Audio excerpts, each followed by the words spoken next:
Ona je vesela, vedra, razgovorljiva djevojčica koja je za dobro jutro pravi sklekove, za dobar dan vozi svoje prastaro biciklo i za dobro večer poigra nogometa. Sa nogicama kakve su bile i kakve su sada.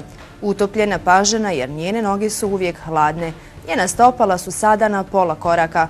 U toj drugoj polovini treba pomoć dobrih ljudi. Ljudi koji neće od sebe dati milostinju, jer to ovoj porodici ne treba. Zemina je 8-godišnja djevojčica koja je potrebna pomoć na putu ozdravljenja. Njeni roditelji već 7 godina istrajavaju sami na ovom putu. Prodali su sve osim kuće za njene 3 operacije.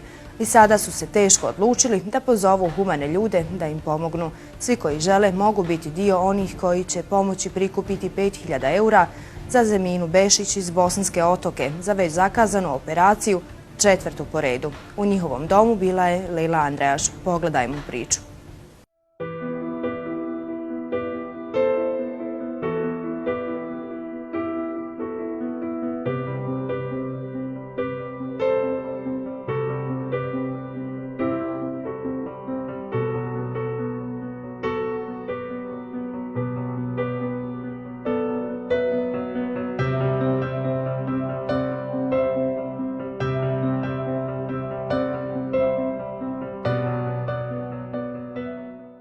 Ja sam svašta lijepo čula o tebi. Ideš u školu, imaš mnogo drugara, učiteljicu i pored svega što ti se dešava s tim nogicama, ti sve stižeš i dobar si učenik i imaš puno drugova. Pa, ko ti je najbolji drug u razredu? Kako se zove učiteljica? Ispričaj mi sve. Meni je najbolji drug... Ili drugarica. Drugarica. Kako se zove? Majda. Majda. Ona ide s tobom u razred. Ide. Jel se družite? Družimo, zajedno sjedimo u klupi. A de mi reci kako se zove učiteljica ili učitelj? Moja učiteljica se zove Hajra. I kakva je učiteljica Hajra? Fino. Jel ti pomaže? Pomaže. Ovako kad negdje nešto zapne, pa jel ti pomaže? Pomaže. Pomaže. Ja sam čula kad si ti bila u gipsu, da si ti na rukama hodala. Ti si meni neki vražićak veliki, jel da? Voliš li pjevati? Volim. Šta najviše voliš u stvari raditi? Pored škole. Šta voliš najviše raditi? U školi. Molim? U školi. Ne u školi, pored škole. Šta voliš? Voliš li pjevati? Kod kuće šta voliš raditi? Volim se vozati biciklom. To sam čula, da si stalno na biciklu. Voliš li pjevati? Volim. Koji ti je omiljeni pjevač? Šta voliš slušati? Pjesmica za djecu. Ali ima li neki pjevač da voliš slušati, da gledati ga na televiziji? Koju pjesmu voliš? Jel ima jedna o Safete Saju? Jel ima? To ti i babo pjevate? Aha. Ja ću to morat vidjeti kako to izgleda. De mi reci, je li bilo teško proći sve ove operacije? Nije. Kako nije? Je li bolilo? Nije. Mi su dali tabletu da zaspem i onda su me odrenuli u salu. I kad si se probudila? Vidjela sam u gipsu da sam. Vidjela da si u gipsu? Pa je li boli poslije? Ne. Ja sam čula da si ti izuzetno hrabra i ne bojiš se. Ne bojim. Ne bojim se ni slona. Ni slona se ne bojiš? Odlično. To je dobro kad se slona ne bojiš. Uskoro ideš na neku kontrolu. Da. Gdje ideš? U Ljubljanu. I šta će tamo raditi? Prevoditi mi samo nogice. Pred operaciju? Da. Imala si ti dosad, jel da, puno operacija? Vidjeli smo mi to. Jel da? Ali to ništa sad si rekla ne boli. Ne boli, imala sam samo 3 operacije. Aha. Ova mi je sad 4. 4. I nadaš li se da će sve proći kad prođe ova operacija? Da. Ok, držimo ti fige, znaš kako kažu? Držimo ti fige, onda se uskoro ja i ti vidimo. Može? Može. I još sam nešto, voliš se šminkati? Volim. I kako se šminkaš, kako to izgleda? Fino. Usta ili oči? Usta i oči. Super. Našminkat ćemo se ja i ti, a sad ti želim brz oporavak. Hvala. Hvala i tebi.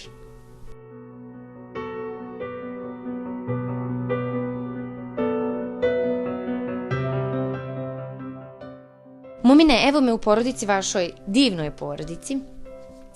Vi ste otac male Zemine, imate još sina.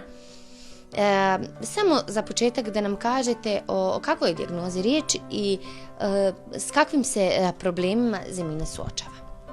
Pa ovako, moja kći Zemina, ona je od samog rođenja ima uređenu bolest pes equinovarus. No međutim, u Tuzli je dijagnosticirana spinalna mišićna atrofija tip 2.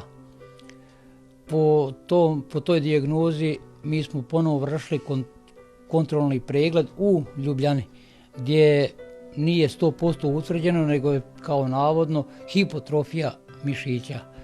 Moja kći Zemina, to je dijete živahno od prva dana.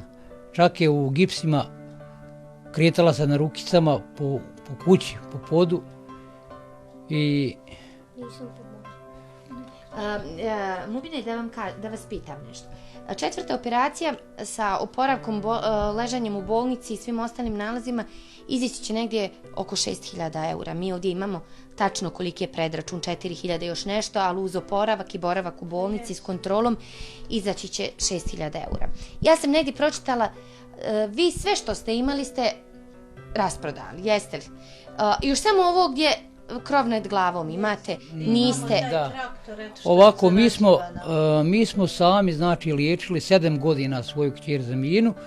Imali smo mini farmu Blaga po izlasku iz vojske, to sam ja sebi oformio i bavim se ujedno i mehanikom, da smo morali rasprodavati da bi njoj pomogli, jer ona je izvršila već 3 operacije, znači 2 u Sarajevu kod profesora Gavrana Kapetanovića i jednu je u Ljubljani, znači uradila tu zadnju operaciju koja je koštala oko 8.000 sa svim tim nalazima i tako to. A sad nam potrebno je oko 6.000 eura, znači da bi uradila lijevo stopalo, znači ona je uradila desno stopalo, pa ćemo vidjeti, doktori kažu da bi trebalo do 18 godina negdje to dok se ne učahuri, ne oformi ti zglobovi njeni, koje ćete možda i vidjeti kad sad to prikaže se tamo na kameri i tako to, jer u nje je to fiksirano, to nema zglobnosti nikakve, nego samo jednostavno to je kruto tako. Da. Žalosno je to što su vam prije otprilike 2 godine, nepune 2 godine, rekli da je vašoj kćerki ostalo još 3 mjeseca života. Otprilike. Prvo će biti vezana za kolice, nakon toga za krevet, da joj obezbjedite sve što je potrebno u životu, jer života neće biti. A mi smo živi svjedoci da su se oni negdje dobro zabrkali. I da ste vi svojom upornošću i time što ste sve učinili, sve što ste mogli rasprodali, sve riješili da bi vaša kćerka normalno funkcionisala.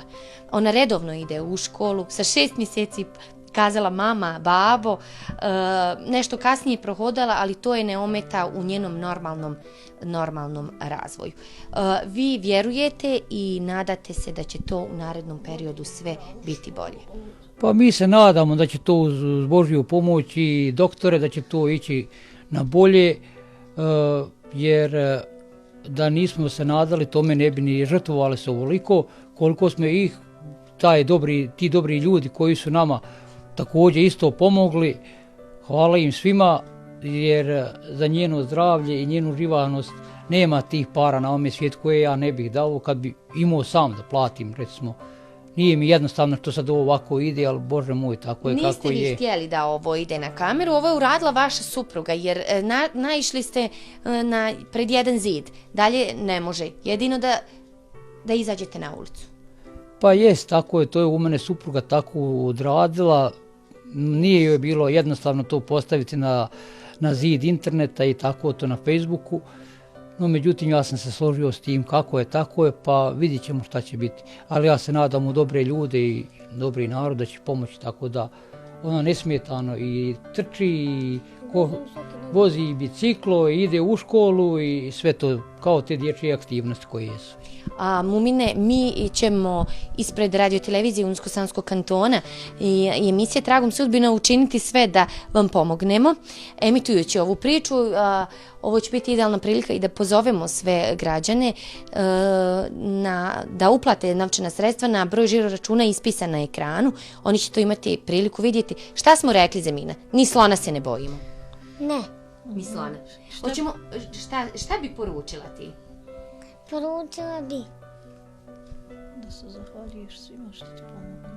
Da se zahvaljujem svima što mi pomogli. Hvala tebi što si tako draga i pametna i lijepa djevojčica. Su mi rekao da ti je jedina želja da Moja jedina želja da mi se isprave noge. I ispravit će se. Evo, riješit će se i to ako Bog da. Hvala vam Mumine, hvala vama gospođo, hvala Zemina. Evo cijenjeni gledalci, pozivam i vas, ovo je idealna prilika da pomognete Zemini. Ona je pobjedila onu jednu dijagnozu i 2013. godine. Svi u nas je uvjerila da nije tako i da nekad i nauka može pogriješiti. Drago mi je tako što se može desiti. I evo, ja sam sigurna da će Zemina uspjeti i da ćemo se onda mi podružiti kako smo se dogovorili poslije ove operacije, pa ćemo se našminkati. Može? Može. Hvala vam najljepša još jednom. Hvala i vama. Hvala i vama.